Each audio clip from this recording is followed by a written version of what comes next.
Hello,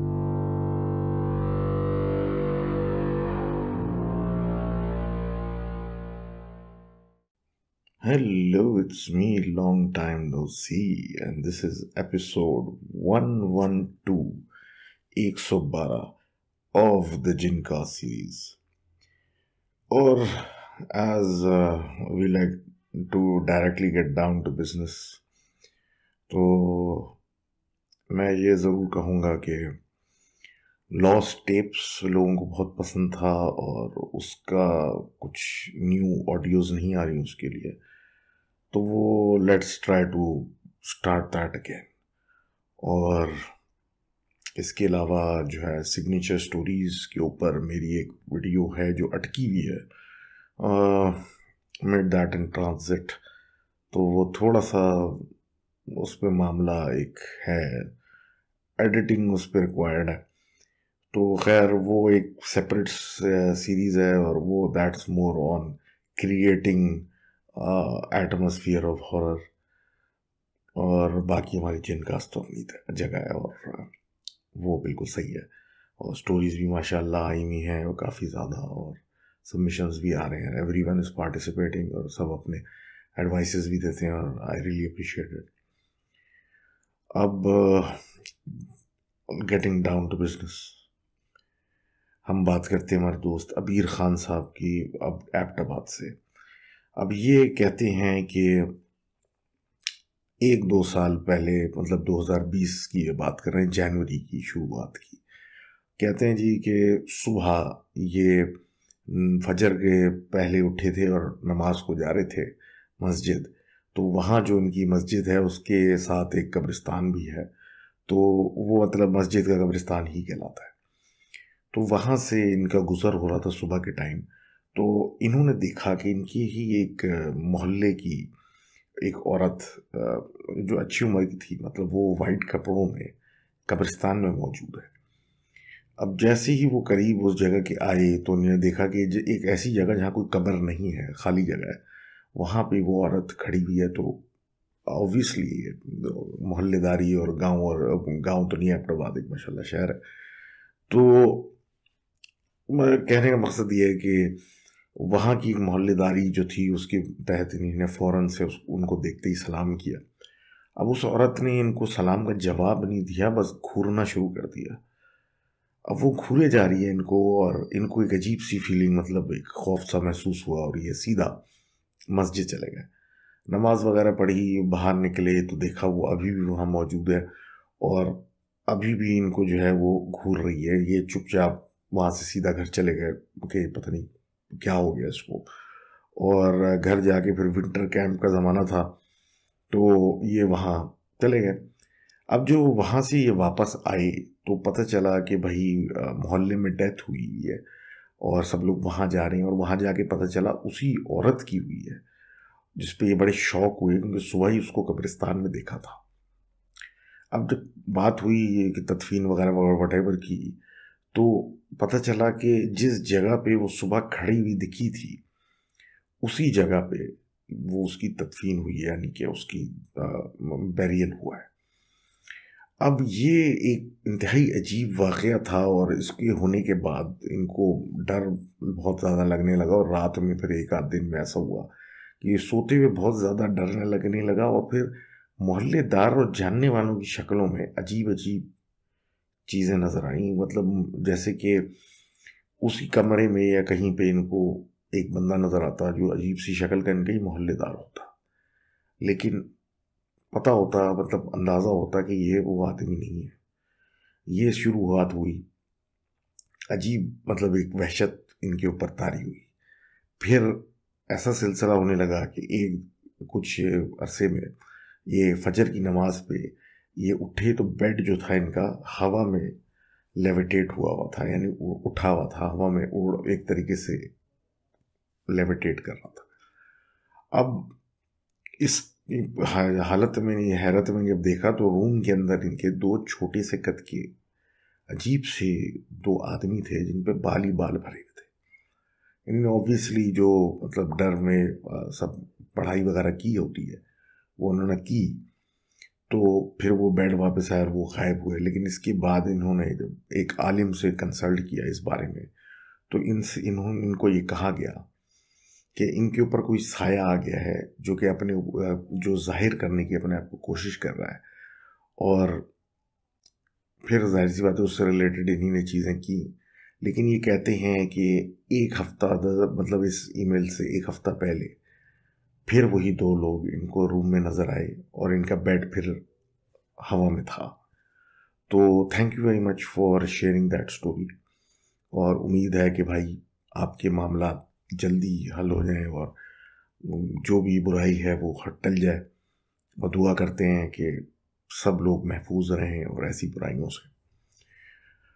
आगे बात करते हैं मोइज साहब की, और ये बता रहे हैं कि इनकी ऑनलाइन क्लासेस वगैरह होती थी, तो ये रात को 3-4 इवन 5 बजे तक भी जागते रहते थे, गेम्स खेलते रहते थे कंप्यूटर पे जो इनके कमरे में था। और सारे घर वाले सो जाते थे और इनको फिर बोलते भी थे कि जल्दी सोया करो, लेकिन ये बाज नहीं आते थे। इनके कमरे में एक इनके छोटे भाई भी था, वो जल्दी सो जाता था और ये अपना खेलते रहते थे। अब ये कहते हैं एक रात जो है नींद लेट मतलब हो गया था, और नींद इनको जब आई और ये लेटे तो कंप्यूटर इनके बिल्कुल ही बेड के साथ में था।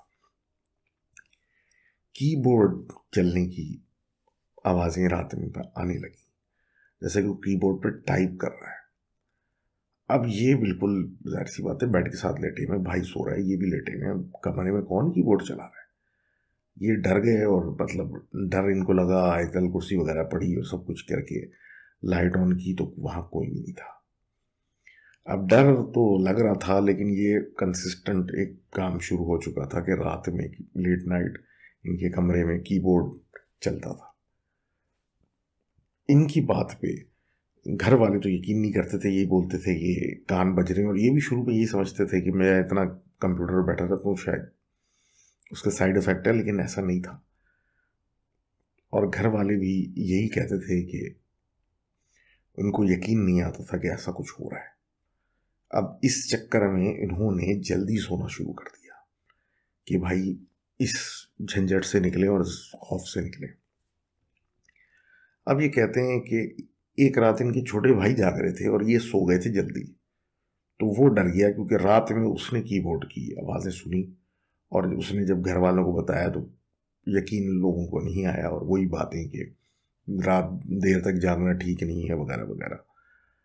अब इस सिलसिले के अंदर दोनों भाई जो थे वो डरे हुए थे कि मतलब ये हो क्या रहा है कि एक रात इनकी छोटी बहन कमरे में, ये दोनों भाई साथ कमरे में थे और इनकी बहन अलग जगह थी, तो वो कमरे में इनकी आई और उसने जब अंधेरे में मतलब कीबोर्ड सुना तो वो डर गई और वो भाग के उसने अपनी मामा को बताया। और फिर ये एक बात निकली कि ये मतलब क्या है, लेकिन इवेंचुअली क्या हुआ कि सब जल्दी सोना शुरू हो गए और आयतल कुर्सी पढ़ के सोना शुरू हो गए, और उसके बाद से ये सिलसिला ख़त्म हुआ। तो thank you very much for sharing that story. और भैया कभी कभार रात को जल्दी सोना ही अच्छा रहता है। तो आगे जो है वो स्टोरी जो आई है वो फरिया साहिबा की आई। ये बताती हैं कि इनका ताल्लुक इस्लामाबाद से है, और वैसे तो ये वहाँ रहती हैं, लेकिन एक्चुअली इनका गांव जो है वो चक दरिया है जो बेसिकली झेलम में है। 2.5 घंटे का सफ़र है बाई कार। तो एक मतलब ऐसी सेटिंग है कि भाई कोई छुट्टी लॉन्ग वीकेंड या इवन कोई ईद बकरीद कुछ भी हो तो ये लोग सब आराम से गांव चले आते हैं, और गांव आना जाना अक्सर रहता है। अब ये कहती हैं कि इनके गांव में पहले मतलब अभी भी है, लेकिन कब्रिस्तान जो था वो गांव से हट के था, लेकिन ओवर द पीरियड जैसे जैसे वक्त गुजरता गया तो जनाब आबादी बढ़ती गई, घर मतलब लोगों की फैमिलियां बढ़ती गई, लोगों ने घर बनाते गए। इवेंचुअली उस कब्रिस्तान के करीब आके उस कब्रिस्तान एक तरीके से वो उस पूरे गांव में ही आ चुका है, मतलब गांव का पार्ट बन चुका है। वैसे तो कोई ज़्यादा ख़तरनाक एक्टिविटीज़ नहीं है, लेकिन अब ये कहती हैं कि एक दफ़ा बचपन में ये गांव गए हुए थे सारे विज़िट करने, तो बच्चा पार्टी सारी जो थी वो अपने खेल कूद में थी और फिर ऐसे ही मतलब हुआ कि भाई छत पे जाके हैंग आउट करते हैं। तो सारे बच्चे भले छोटा हो बड़ा सब ऊपर चले गए, जिसमें कुछ ऐसे थे जो कि 8-9 साल के थे और कुछ ऐसे जो इनसे भी बड़े थे, वो सब ऊपर चले गए। अब अपनी खेल कूद में बातों में लगे हुए हैं सारे। तो जो इनके बड़े कज़न हैं वो दीवार पे खड़े हुए थे और बाहर देख रहे थे, क्योंकि इनका जो पुप्पो का घर है वहाँ, उसकी बेसिकली छत से कब्रिस्तान वो नज़र आता है। कि वो खड़ा हुआ कुछ देख रहा था और उसका डायरेक्शन कब्रिस्तान की तरफ ही था कि इन लोगों ने खुद नोटिस किया कि उसकी शक्ल पे एक एक्सप्रेशन आया, जैसे कि एकदम से वो शॉक में चला गया या वो हैरान हुआ कि ये क्या हो रहा है। उसकी थोड़ी सी देर के बाद वो आया और उसने बोला, चलो भाई बहुत देर हो गई, नीचे चलो।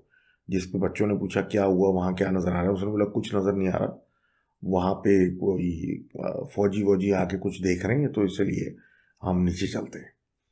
अब वो बच्चों ने तो हजम कर ली बात, लेकिन वही बात है, फौजियों का क्या काम कब्रिस्तान में, अनलेस उनके तो कब्रिस्तान अलग होते हैं और ये गाँव की मतलब एक सोच। अब नीचे आगे बात ख़त्म हुई और वो गुजर गई। बाद में जब उनसे इंक्वायरी की गई कि आखिर वो ऐसा क्या देख लिया था, तो उसने कहा कि रात में उसको ऐसा लगा और ऐसी रोशनियाँ उसने देखी जैसे कि कुछ लोग जो हैं एक कतार में और लालटेन लेके गोल गोल एक सिस्टमैटिक तरीके से चक्कर लगा रहे हैं, और जैसे रिचुअल्स होते हैं या कोई इस तरह की कोई अमल होते हैं, उस तरीके से एक ख़ास गोल गोल चक्कर वो काट रहे हैं। और समझ में नहीं आ रहा कि वो रोशनी जो है वो लालटेनों की क्या है, मतलब कि एग्जम्पशन है कि जिस तरीके से ऐसे लोग जाते हैं वैसे कुछ सिलसिला वहाँ शुरू हुआ, जिसको देख के वो डर गया और उसने बोला नीचे आ जाओ। अब उसी जगह की एक दूसरी कहानी, एक कब्रिस्तान जो है उसके पीछे एक खाली जगह है, 2-4 किलोमीटर की खाली लैंड है, कोई दरख्त नहीं है, कुछ भी नहीं है, ऐसा कोई खेती बाड़ी नहीं है, बिल्कुल ही खाली जगह है। वहाँ पे कहा जाता है कि वहाँ पे कुछ मामले टेढ़े हैं, तो गांव वाले वहाँ उस जगह को अवॉइड करते हैं और कोशिश करते हैं कि रात तो करीब ही ना जाए। इनके जो है वो मामू थे, खाली हाँ मामू है, वो एक दिन वहाँ दिन में दिन दहाड़े बाइक पे आ रहे थे। अब सर्दियों के दिन थे तो उन्होंने एक स्वेटर भी पहना था, उस पर एक शॉल भी डाली हुई थी और मोटरसाइकिल अपनी चलाते हुए आ रहे थे उस रास्ते से। तो उनको एक अजीब सी कुछ फीलिंग आने लगी, जैसे कि बाइक पे जो है कोई झटका सा लगा हो।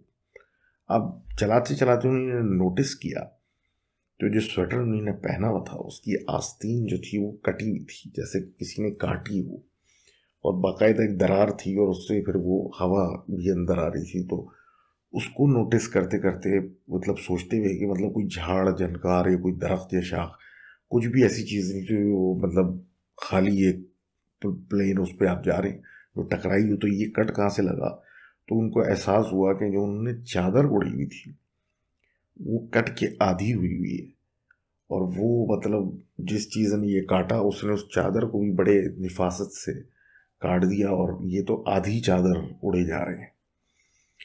अब ये कहते हैं जनाब कि ये तो घर गए और एक समझ में आ गई बात कि ये मामला जो है उस जगह का कुछ ठीक नहीं है दिन में भी।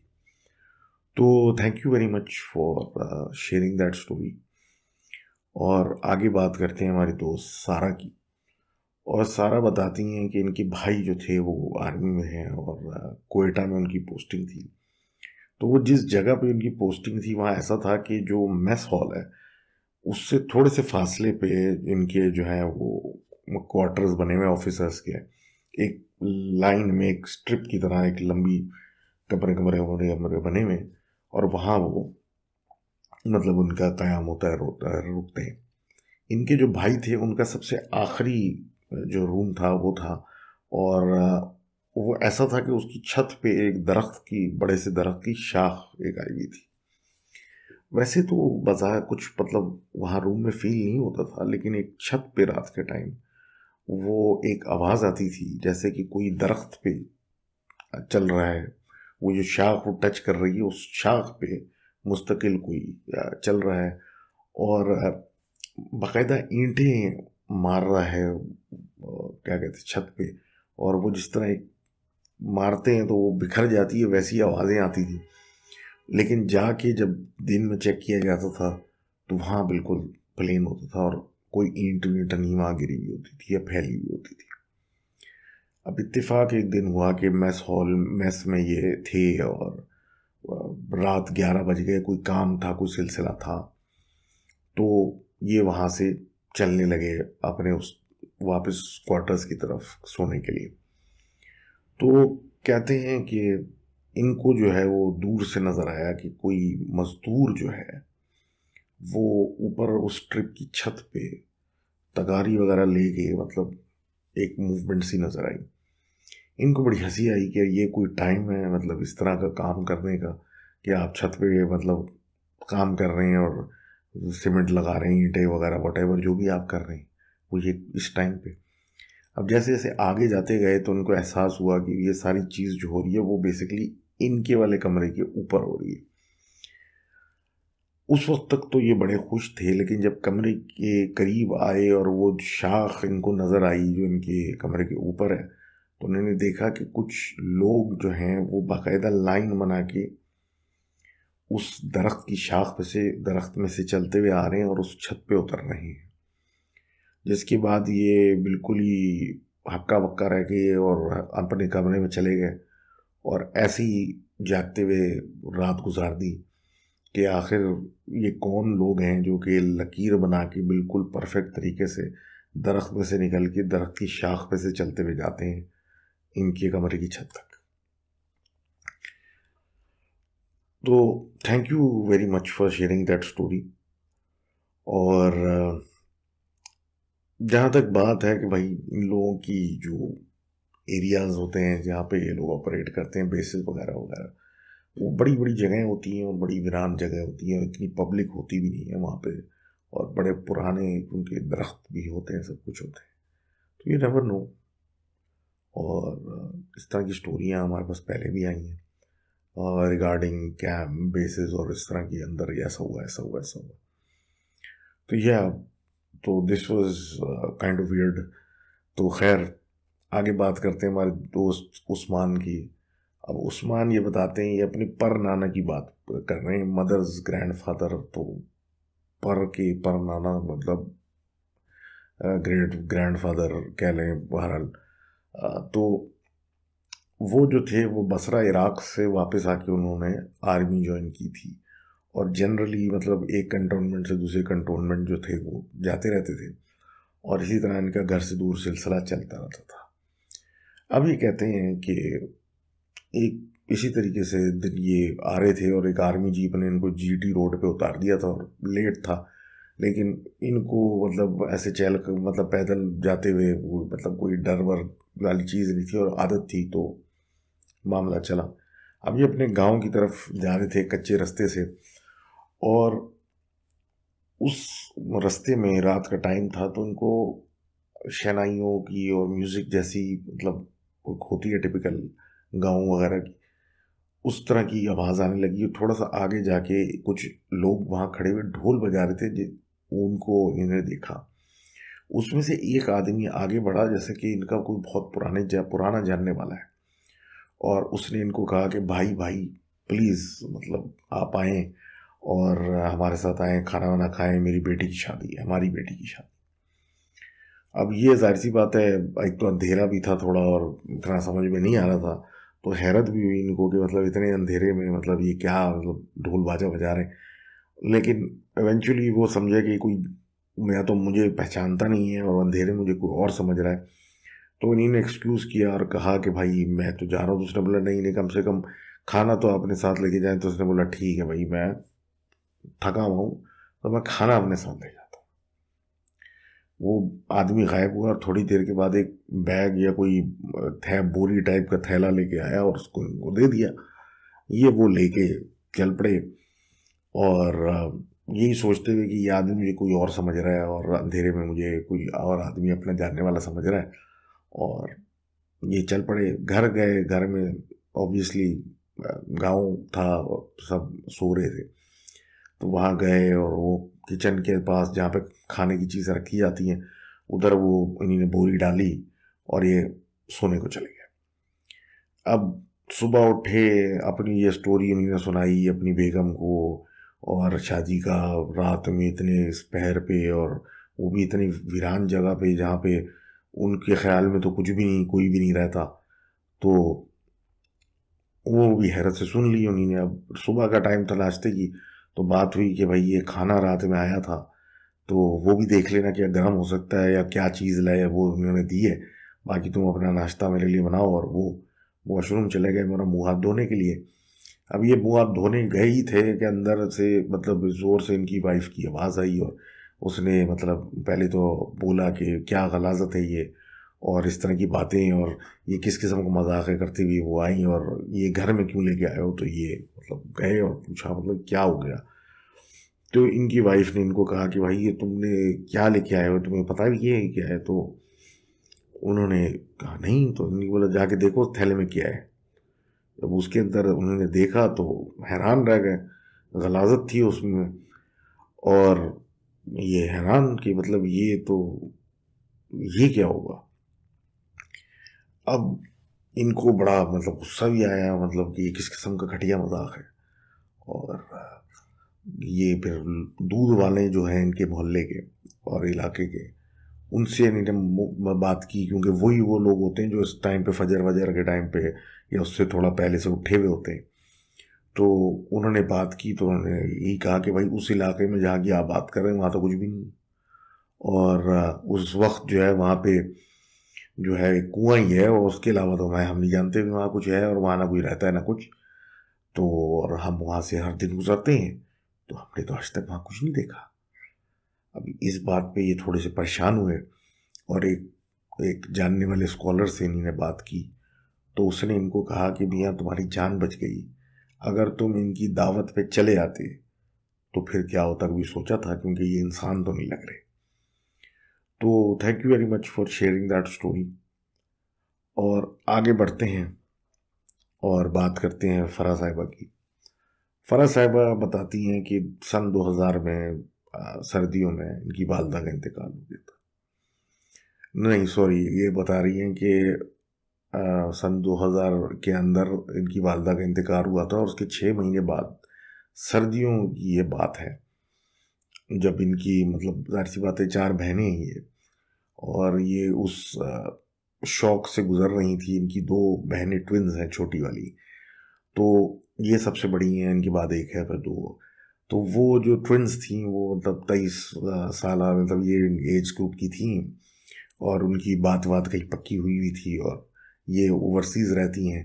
तो ये वापस आनी थी लाहौर उनके मतलब इसी मामलात के लिए। तो ये जल्दी आ गई, और सुबह सवेरे, और घर जो था ये 7 बजे या उससे पहले ये पहुंच गई। अब ये कहती हैं ये बड़ी हैरत हुई कि इन दोनों बहनें इनकी उठी हुई थी, और डर के मारे उठी हुई थी, और इनका इंतज़ार कर रही थी। वहां जाके जब उन्होंने पूछा कि मतलब क्या हुआ, खैरियत है, तो एक ने बताया कि उस रात, ये एक बहन बता रही है कि उस रात मैं सोते में से उठी, क्योंकि मुझे ऐसी फीलिंग थी जैसे कमरे में कोई आ गया है हमारे।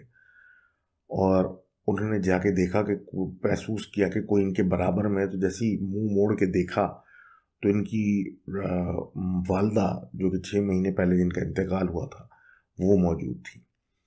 अब ये शौक में चली कि मतलब ये कैसा मौजूदा हो गया, और ये मतलब ये क्या हुआ है कि उतनी देर में इन्हें देखा कि बाथरूम जो उस कमरे का था उसका दरवाज़ा खुला, उसमें से कोई चीज़ निकली, जिसके ऊपर मतलब सर के ऊपर एक हुड, एक अ, कपड़ा, एक ढाल डली हुई थी जिससे उसका चेहरा नजर नहीं आ रहा था।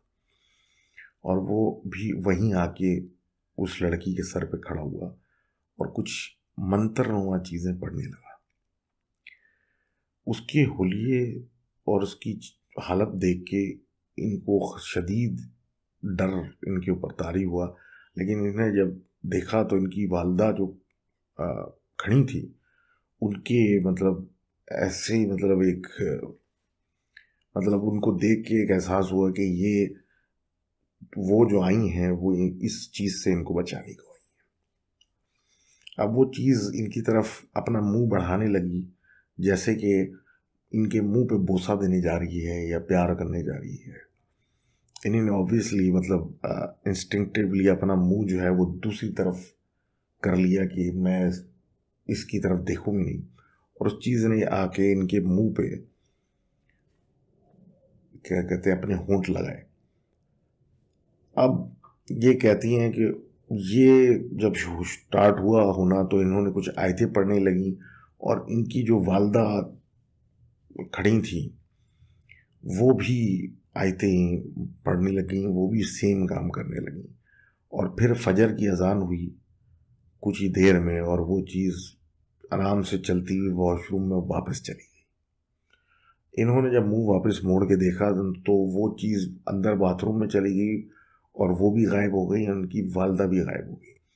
डर के मारे ये हिल नहीं पा रही थी, और ये अपनी बहन को आवाज़ें देती रहीं जो बराबर में ही थी, एक सिंगल बेड पे उसी कमरे में दूसरे साइड पे सो रही थी, लेकिन वो ना उठी। काफ़ी देर के बाद जब वो उठी तो उसको सख्त बुखार था, और उसने भी यही कहा कि रात भर मुझे बहुत डरावने ख्वाब आए।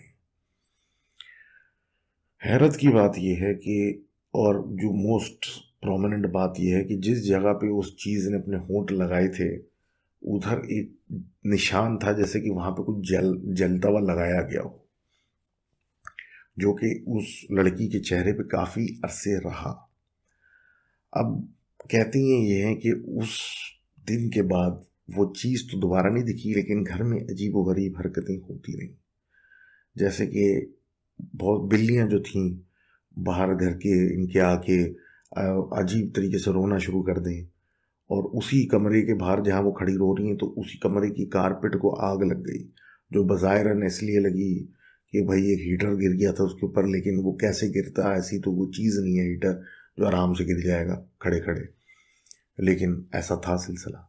फिर जिस बेडरूम की ये बात हो रही है वहाँ कुछ तावीज़ मिले, और बाहर अजीब क्या हैरान कुन चीज़ ये कि जब इन साहिबा के फरा साहिबा के हस्बैंड जब आए बाहर से, तो वो बाथरूम जब गए तो उनको बाथरूम के अंदर से एक थैला मिला जिसमें खून और गोश्त पड़ा हुआ था। बहरहाल ये चीज़ें इनकी वालदा के डेथ के बाद हुई और कुछ अजीब व गरीब मामले चले। अब कोई ये देख सुन के स्टोरी कह सकता है कि भाई इनकी वालदा की रूह आई थी बचाने बच्चे को अपनी, और कोई ये भी कह सकता है कि वो ये सब ख्वाब में था। और मुझे ऐसा लगता है, क्योंकि ऑब्वियस सी बात है कि एक हमारा बिलीफ है कि जो चला जाता है वो वापस नहीं आता, तो मुझे ऐसा लगता है कि ये उनकी वालदा की दुआएं थीं जो कि इस शक्ल में आके एक इस तरीके से एक फिजिकल शेप में आके अपनी बेटी के लिए आई और काम किया, और वो उसको मतलब सपोर्ट देने के लिए वहाँ मौजूद थी। लेकिन अगेन ये मतलब एक हाइपोथेसिस, अगेन मैं इस पे कोई एक्सपर्ट नहीं हूँ, तो again I hope that's a lot of against. तो आई होप कि ये चीज़ें बेहतर हो गई और अब मामला बेहतर हुए, और अपेरेंटली मुझे लग रहा है कि ये तो तावीज़ वगैरह तो ये कोई कि ज़बरदस्ती किसी ने कुछ किया था, और बस अल्लाह खैर करे, क्योंकि अगेन वही बात है कि इंसान ही को सबसे ज़्यादा तकलीफ़ पहुँचाता है। आगे बात करते हैं जनाब, hopefully without an me saying against all the time, Zara साहिबा कहती हैं कि ये वाक़या एक बफर जोन के घर का है जो इनके रिलेटिव का था, और वो कुछ टाइम के लिए खाली हो गया था क्योंकि वहाँ पे इनके रिलेटिव एक मर्डर भी हुआ था, और काफ़ी कुछ अर्सा बंद रहा। उसके बाद फिर दूसरे रिश्तेदारों ने टेक ओवर किया, क्योंकि इन लोगों के घर पे रेनोवेशन हो रही थी, तो कुछ अर्सा ये वहाँ रुकने गए थे। तो वहाँ के कुछ वाक़यात ये बता रही हैं कि जैसे कि इनकी ताई जो थी वो फर्स्ट फ्लोर पे रहती थी, और इनकी मामा ग्राउंड फ्लोर पे थी उस वक्त। तो ताई जो थी, मतलब ताया वगैरह की फैमिली ऊपर थी या नीचे, और ताई का एक मतलब ऑपरेशन था या कुछ सिलसिला था हॉस्पिटल में, तो वो हॉस्पिटल में एडमिट थी, और बच्चे और सिर्फ इनकी मामा जो है वो घर पे थी। बच्चे सारे ऊपर फर्स्ट फ्लोर पे खेल रहे थे, और इनकी मामा उनको खाना वाना देने के बाद नीचे आके लेटी अपने कमरे में, और उनके सेपरेट पोर्शंस थे शायद, तो अपना कमरा लॉक किया और सोने लेट गई। तो जब ये सो नहीं थी तो इनके कज़न हैं अहमद, वो आई और मतलब बाकायदा इनके बेड के बराबर में खड़े होकर उसने इनको उठाया, उठाने की कोशिश की और बोला कि चाची भूख लगी है। अब इन्होंने कहा उसको आधी नींद में कि अच्छा तुम जाओ, मैं चाचू आने वाले तुम्हारे, तो तुम दोनों को साथ खाना देती हूँ। और वो लेट गई कि बस 15-20 मिनट में वो आने वाले हैं तो साथ ही देती हूँ। तो दरवाजे पे एज एक्सपेक्टेड 15-20 मिनट के बाद नॉक होना शुरू हुई। इन्होंने पूछा कौन है, तो इनके शौहर ने यानी बाबा ने इनके आवाज़ दी कि दरवाज़ा खोलो। तो इन्होंने कहा कि दरवाज़ा खुला हुआ है, अहमद भी अभी होके गया है। तो उस पर उन्होंने गुस्सा किया कि दरवाज़ा अंदर से बंद है और तुम कहाँ क्या बातें कर रही हो। जिस पे जाके फिर ये हैरत हुई इनको, क्योंकि उस कमरे में तो कोई खिड़की भी नहीं है, तो वो अंदर कहाँ से आया। तो जब इन्होंने ये खोला जाके और ये बताया तो हैरत हुई। फिर ऊपर जाके अहमद से भी पूछा गया, जिस पे उसने जवाब दिया मैं तो ऊपर खेल रहा हूँ अभी तक बच्चों ये सब लोगों के साथ, मैं तो नीचे उतरा ही नहीं। तो वो कमरे के अंदर कौन बच्चा था जिसने इनको उठाया। अब सेकंड कहानी उसी घर की है कि शाम का टाइम था और ये कुछ पका रही थी, तो ताया जो थे इनके, यानी कि इनके तो देवर हुए, correct me if I am wrong है।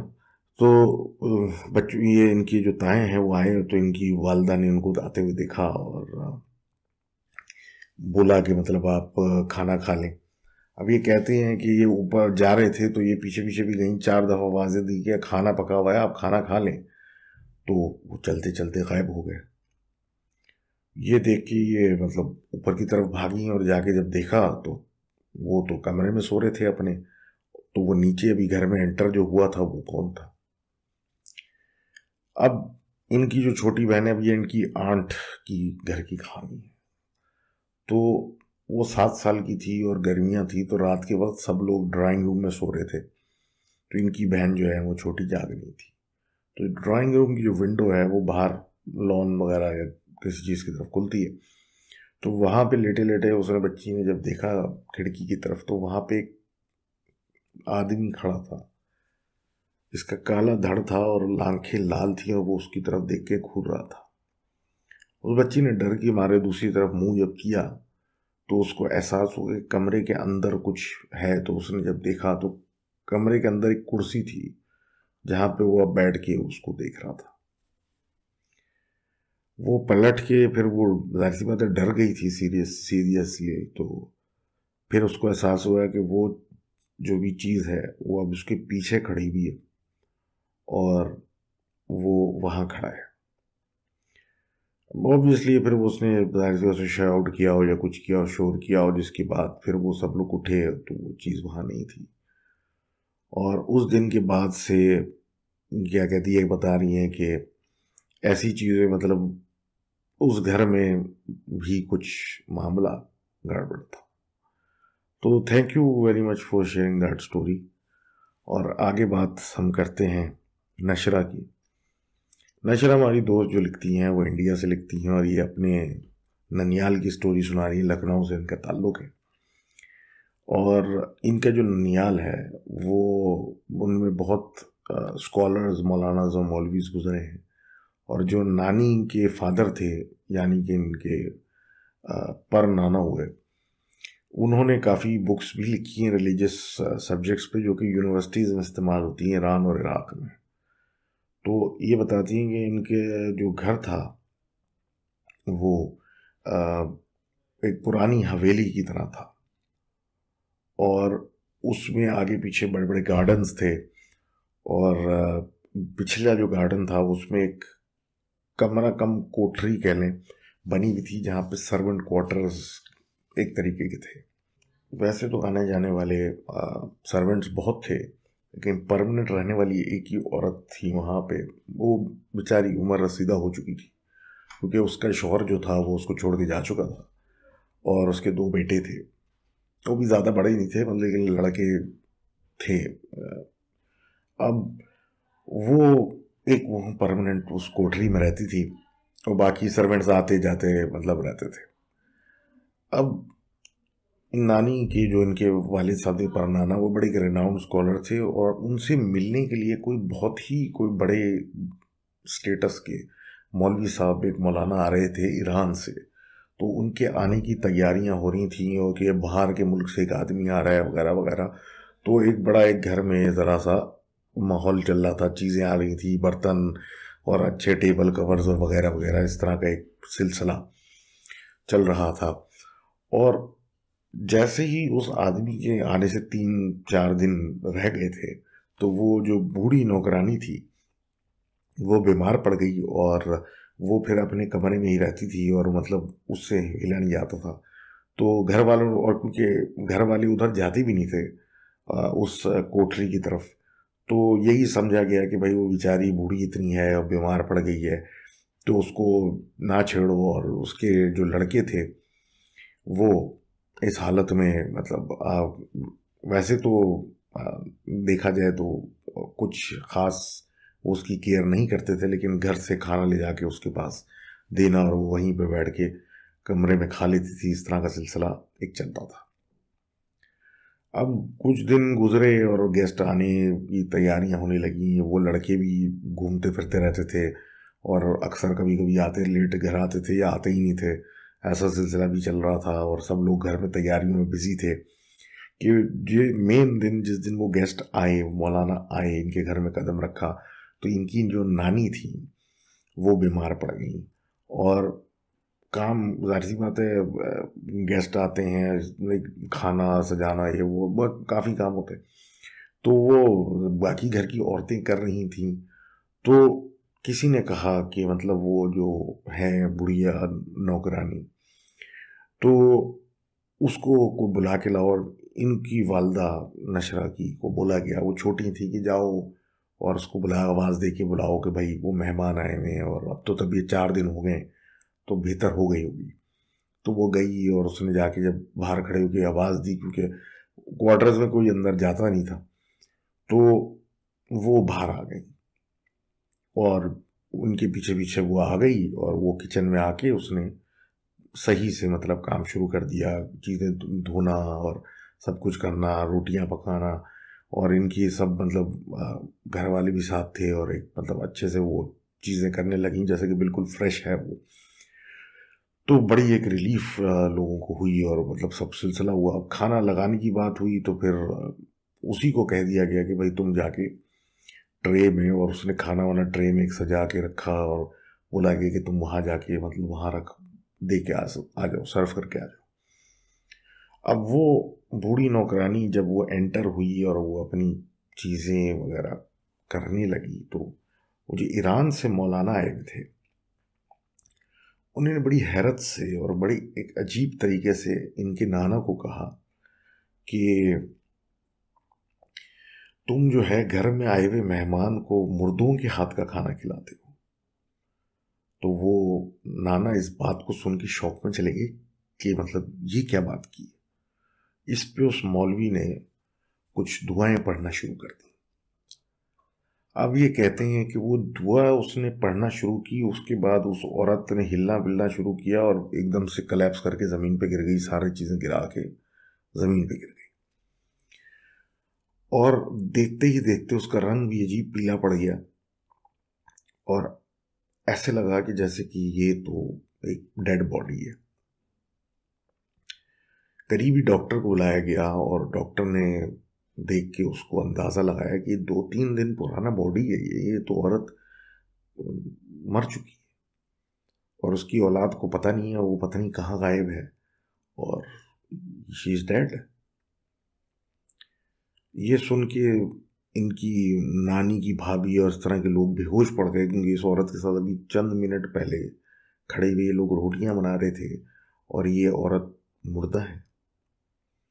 जिस पे उन साहब ने कहा कि इस पे कुछ तारी हुआ था, क्योंकि ये औरत 2-3 दिन पहले मर गई थी और वो इसके बॉडी को इस्तेमाल कर रही थी, तो इसलिए ये आपको जिंदा लग रही थी। अब ये कहते हैं कि इनकी वालदा 50+ है माशाल्लाह, और अभी भी वो उस औरत की इमेज इनके जहन में बिल्कुल क्रिस्टल क्लियर है कि वो क्या थी और क्या हुआ।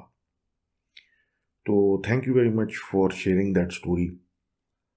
और ये जैसे आप भी कह रही हैं कि मुर्दा को ऐसे छोड़ा नहीं जाता, और हर धर्म में डेड बॉडी को के आसपास दुआएं पड़ी जाती हैं, पढ़ती रहते हैं और उसको दफनाया जाता है पहली फुर्सत में। तो it's just one of those things जिस पे शायद पर्दा है और हमें नहीं पता है कि क्या क्या हो सकता है, और बेहतर ये है कि पर्दा ही रहे। तो थैंक यू।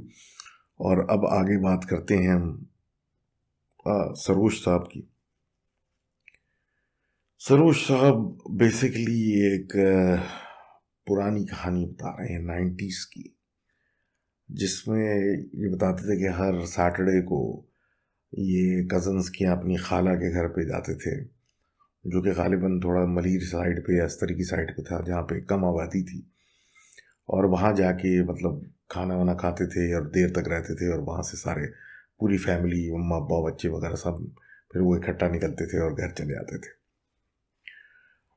अब ये कहते हैं कि ये जो वाक़या एक हॉरर मूवी की तरह इनके जहन में है, क्योंकि ये एक ऐसा वाक़या है जो कि पूरी फैमिली ने एक साथ देखा और महसूस किया। अब ये कहते हैं जनाब कि हुआ कुछ यूँ कि ये जब जाना शुरू हुए, एक ट्रेजेडी की वजह से खाला जो थी वो बेवा हो गई थी, और थोड़े से हालात पतले थे, तो उनके ज़ाहिर सी बात है बच्चों को एंटरटेनमेंट के लिए और सबके लिए मतलब एक सिलसिला बना हुआ था और सब लोग जाते थे। और ये तो छोटे थे, उनको तो एहसास नहीं था। घर वाले हर वीकेंड पे ज़रूर जाते थे उनके पास और उनसे मिलते थे और बैठते थे और टाइम लगा के आया करते थे। अब ये एक मतलब सिलसिला चलना शुरू हुआ और ये चलते रहे। अब ये कहते हैं इसी तरह एक दिन ये लेट वहाँ से निकले, तो रोड के मतलब पे आए हैं, करीब ही वो जगह थी जहाँ पे आए, और बीच रोड में एकदम से कहीं से 4-5 बच्चे आ गए जो कि खेल रहे हैं ना आपस में। अब ये इन्होंने गाड़ी स्लो की, जिस टाइम पे उनको एक एहसास भी हुआ जैसे कि गाड़ी कोई अंदर गाड़ी को रोकने की कोशिश कर रहा है। उनके वालिद ने फील किया कि उनके ऊपर 2 ठंडे हाथ जो नज़र नहीं आ रहे वो गाड़ी को एक तरफ करने की कोशिश कर रहे हैं। इन्होंने एक रिफ्लेक्स में जो है वो आयतें वगैरह पढ़ने लगी, और क्योंकि एक एक्सीडेंटल सिचुएशन हो रही थी और गाड़ी स्लो डाउन भी होती जा रही थी, और उन बच्चों को अवॉइड करके थोड़ा सा गाड़ी निकाली। अब जब वो करीब से उन बच्चों के गुजरे तो उन बच्चों के कोई ख़ास फेशियल फीचर्स जो थे वो समझ में नहीं आ रहे थे। थोड़े से ऐसे थे कि नाक वगैरह जो है वो दिख नहीं रही थी, ऐसा लग रहा था फॉग हुए हैं, ब्लर हुए हैं आंखें और सिर्फ मुंह था। ये वो देख के और घबराए और बड़ी मतलब मुश्किल से वहाँ निकले, और थोड़ा सा फासले तक ऐसा लगा कि किसी ने स्टीयरिंग पकड़ी हुई है और गाड़ी जो है वो हैवी हुई हुई और रेस देने पे भी जा नहीं रही है, और ये सारे जा रहे। बहरहाल अल्लाह अल्लाह करके ये लोग निकल गए, घर पहुंच गए, और मतलब एक बड़ी हैरत हुई। फिर एक हफ्ता गुजरा और एज पर हैबिट ये लोग जाने लगे। तो जब वहाँ पे खाला के घर पहुँचे और इस चीज़ को जहन में से निकाल दिया था कि ऐसा कुछ हुआ था, और इसको एक इत्तेफाक समझ के छोड़ दिया गया था, तो वहाँ जाके फिर वही सब कुछ हुआ सिलसिला, और निकलने की इन्होंने कोशिश की तो 11 बजे तक ये लोग निकल पड़े। अब ये कहते हैं कि हम निकल पड़े, तो जैसे ही वो पॉइंट आया, क्योंकि वो एक रास्ता था, तो वहाँ पे एकदम से उन्होंने देखा कि रोड के बीच में दो औरतें खड़ी हुई हैं। बेसिकली एक माँ लग रही थी और एक बेटी थी जो कद में छोटी छोटी थी। तो वहाँ दूर से देखते देखते फिर इनको महसूस होने लगा जैसे कि गाड़ी जो है वो स्लो हो रही है। अब इनके वालिद को जब एहसास होने लगा तो पहले से वो एक लेन पे साइड पे होने लगे कि उस जो भी शख्स खड़ा हुआ है उसके साथ टकरा ना जाए। तो ऐसा उनको महसूस होने लगा जैसे कि गाड़ी जो है वो हैवी होती जा रही है, रुकना चाह रही है, जैसे जानबूझ के कोई रोकना चाह रहा है, लेकिन वो रेस स्पीड देते रहे कि किस तरह हम निकल जाएं।